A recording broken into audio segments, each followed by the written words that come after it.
Mary Skelter Finale is the third and final chapter in the Mary Skelter story, and considering the game also includes a quote-unquote summarized stories of 2 and 1, newer players such as myself should have no problem jumping into this. But after putting about 24 hours into this game, I have to disagree with this sentiment. That's not to say that Mary Skelter Finale is a bad game, far from it, but it does have some things that can make or break the experience for you. In this video I will show you what Mary Skelter Finale has to offer, if it's worth your time, and what I personally think is the best way to get into the series. Also, I'm still a bit sick while recording, so thanks in advance for bearing with my raspy voice, but let's not waste any more time and jump into the review.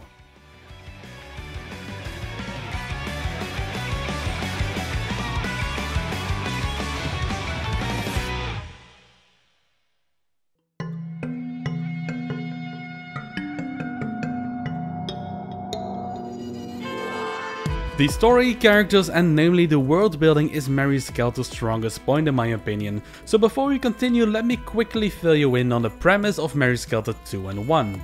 An alien object landed on Earth and trapped people in this giant underground structure called jail. This jail has the ability to mimic or replicate all organic matter, which is handy when it comes to food and water to survive, but is not so handy when it comes to the grotesque monsters that are born from this. Monsters aside, the girls born within the jail are called Blood Maidens, and they have these special powers and forms which I'll go into later. But yeah, long story short, together with the Blood Maidens, the people trapped underground go on expeditions in the jail and ultimately find a way to escape towards the surface. And this is where Mary Skelter Finale starts. The surface, which was once a word that instilled hopeful thoughts, quickly turns into despair, because when they finally lay eyes on the surface, they are met with thousands of corpses soaking in a sea of blood. Standing on top of these corpses are 4 strong creatures, and even worse, there's also a new jail. A jail that is several times bigger than the one underground and is floating in the sky.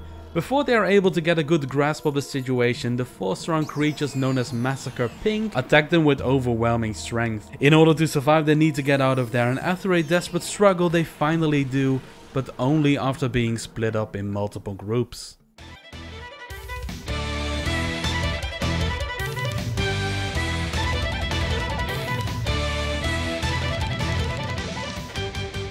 So, gameplay. Mary Skelter Finale is best described as a first-person Dungeon Crawler JRPG with turn-based combat. You have your different dungeons, which are shaped like labyrinths, have traps, treasures, puzzles and random encounters.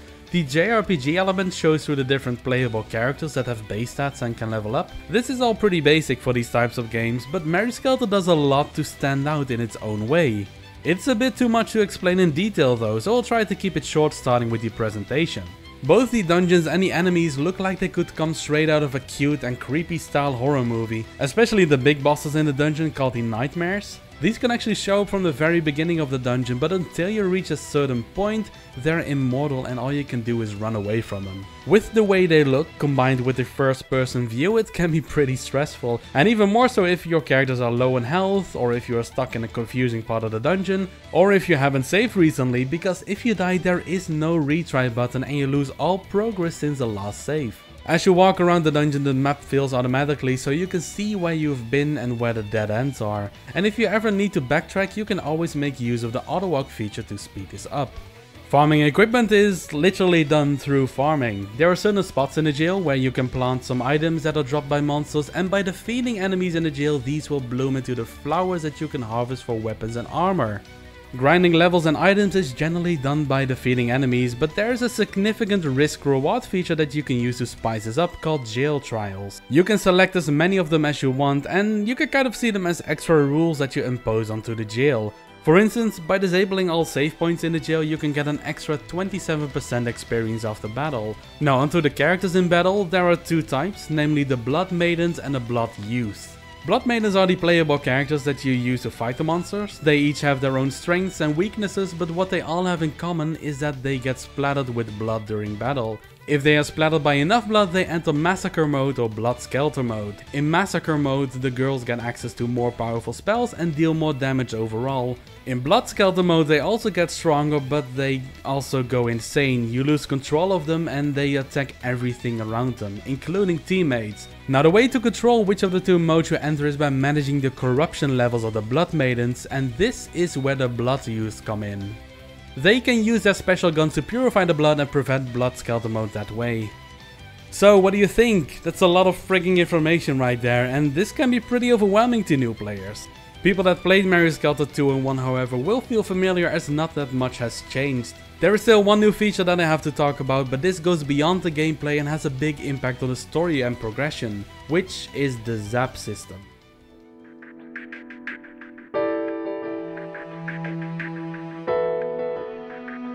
So, do you remember earlier in the video when I mentioned that the characters have been split into multiple groups as part of the story?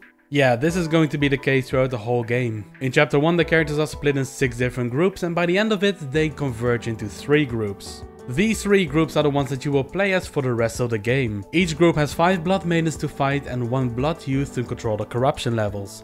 Who is in which group is predetermined by the story, and each group has their own camp and inventory system. Later on you do unlock something called a dust box where you can exchange items between the parties, so that kind of blurs the line between the groups, but ultimately they are their own thing. That said, they do follow the same story and explore the same dungeons, and during the exploration the groups will end up facing locked doors that can only be unlocked by other parties. So it's not like you would clear the dungeon with group 1, then with group 2, then with group 3, but instead you have to swap between the groups frequently in order to progress. The idea is that you experience events from multiple perspectives, but it does come with the downside that you're forced to play as everyone, which means that you also have to level and gear up everyone. And considering the difficulty spikes between the dungeons and sometimes even between dungeon floors, it also comes with quite a bit of grinding for each of the 3 groups every time, unless you swap to easy difficulty, I guess. Overall, the game's pacing feels bad because of this. You go from talking for an hour to grinding for several hours between each dungeon, so both aspects feel like they drag on a bit too much when it really doesn't have to be this way. So we've talked about the story and the general gameplay systems, but let's dive a bit deeper into the characters, and namely the Blood Maidens.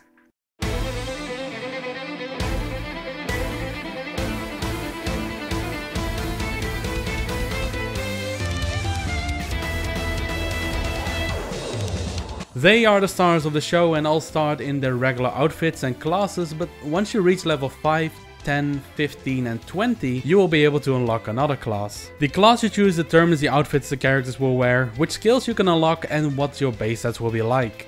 The cool thing about the skills in this game is that a Blood Maiden can learn all the skills from any class that she has unlocked so far. This allows you to customize the characters in very specific ways, and if you do it right you can make some strong combinations. That said, while it's great you can unlock all skills early on, it's easy to fall in the trap of unlocking something that you can't really use yet.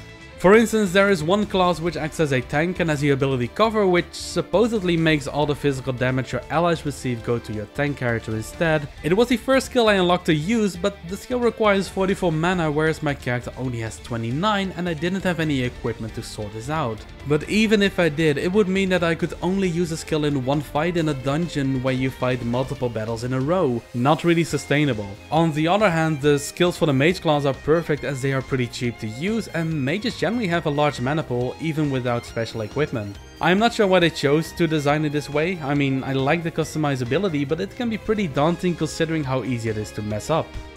Speaking of the Blood Maidens, I just want to quickly remind you that this is a game made by Compile Heart, who is mostly known for the Hyperdimension Neptunia series. If you're familiar with this developer at all, you know that they add some spicy stuff in their games, and while the half-naked scenes are generally locked behind the optional bonding events, there are still some things like the Blood Skelter modes which leave little to the imagination. Some see this as an absolute win, but I know it can be off-putting for others, so keep this in mind.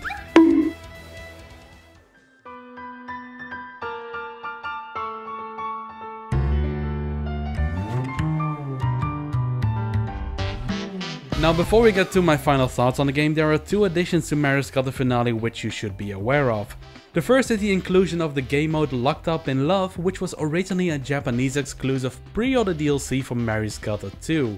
This is an extra visual novel story with the main characters in a high school setting.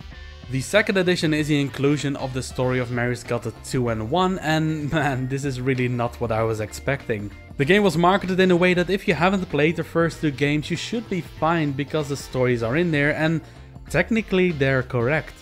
But when I think about being brought up to speed on the story of a game is something like an elaborate recap movie like you see in the Yakuza games. A movie or a long cutscene where they introduce the characters, they set up the story, go to the plot twist and then show the canonical ending. But what Compile Hard has done instead is literally dump all the dialogue events, unvoiced by the way, in one big menu for you to go and read. This actually takes hours to go through, and after trying it for an hour myself, I was just done. I couldn't anymore. If I knew this from the start, I would have tried out the previous two games first. Maybe this is just a me problem, I don't know, but if you're thinking of getting into the Mary Skelter series, just know that this is how the stories are included in Finale. I did find a handy guide online, written by Reddit user Zakira Drake, on how to be properly introduced and immersed into the story starting with Mary Skelter 2 and 1. And I will leave a link to this guide in the description below for those who want to check it out later.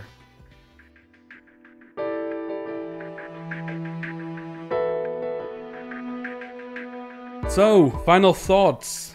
Mary Skelter Finale is definitely the full package in terms of content. You've got all dialogue events from the first two games, an extra game mode that used to be exclusive to Japan, and a first-person dungeon crawler experience that uses a lot of creativity to stand out from its competitors. But despite this, I didn't have a good time with the game, and this was ultimately caused by three things. The first is that there is no summarized before story. As someone who is new to Mary Skelter, having to go through hours of unvoiced dialogue events is too much of a drag, and if I knew this up front, I would have tried out the earlier games instead.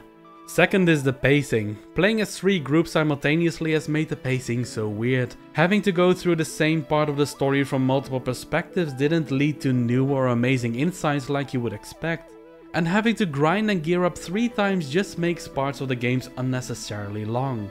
And the third is being forced to play as all characters. This kind of ties in with number 2, but with party-based RPGs I like to pick and customize the party myself. The Blood Maidens and Blood Youths add up to 18 playable characters and I'm forced to level and gear them all up, even though I really don't like some of them. But even with that said, I can really appreciate the look and feel of the dungeons, the darkness of the story itself, and most characters even though I don't know their backstories too well. I am also impressed by how creative they managed to be within the genre by introducing all these little systems that tie in greatly with the story. It can be a bit overwhelming for newcomers, but everything gets introduced one by one so you can take your time to learn things. I think that if I would have been more invested with the series by having played the previous 2 titles, my experience with Finale would be vastly different. And so ultimately, I think if you already liked Mary Skelter 201, you should just take note of the Zap system and the requirement to play as all the characters, but other than that, you should be more than fine with this game, and I can only imagine how exciting it must be to finally get a conclusion to the story. Now if you're new to Mary Skelter, I hope this video has given you a good idea of what you can expect from the game. If you like first-person dungeon crawlers and are fine with reading through hours of visual novel style dialogue, you'll be fine too. But if you're not into reading the whole dialogue story but would still like to try to get into Mary Skelter, I really suggest to not start with Finale and instead read Zakira Drake's immersion guide that I've linked in the video description below. If I could go back in time, this is what I would have done too. So what do you think after watching this? Have you played previous Mary Skelter games? Are you new to them? Does it look like something you would enjoy? Let me know in the comments down below and we'll talk about it. And with that in mind, I want to thank you all for watching, and until next time.